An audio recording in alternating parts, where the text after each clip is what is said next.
Monday night we put on a great performance. Charna did such a good job incorporating all the different elements of Cirque Night, and then I made a small little mistake on the footwork. It's okay! We're very dramatic about it. I don't like making mistakes. Like in my job, there's so many things outside of your control. But when I make a mistake that leads to me crashing the car, I'm really hard on myself. My most memorable year is 2015 because it's when I had the biggest crash of my career. A piece of James' suspension broke and he went straight into the wall at 224 miles an hour.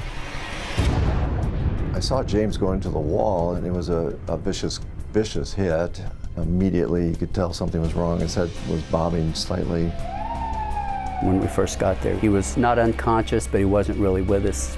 We're having trouble with getting him out of the seat. What we didn't know is that the James accident pushed part of the suspension through the seat and then into his hips and leg. James was bleeding so profusely, I replaced all the blood in his body 3 times over. And right when the elevators opened for the operating room, I lost the pulse. What is the survival rate of an injury like this? 0. What happened is it hit me right here, and it came out of me right here. The exit wound and the entry wound was so big, he said he had his whole fist in it, trying to stop the bleeding. That's all that's left. Unbelievable. He was in such great physical condition that he survived an injury that none of us would have survived. First words that came out of his mouth to me was, "I'm really sorry, Mom, I'm not an accountant." Then I said to him, "We'll get you back in the car before the end of the year."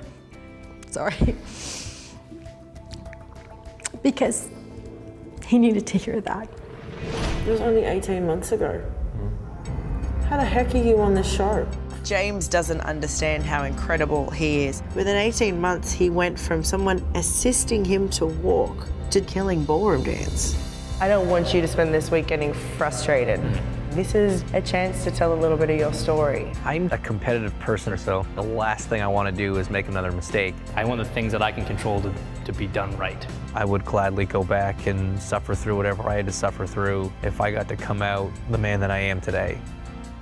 That accident is the best thing that ever happened to me.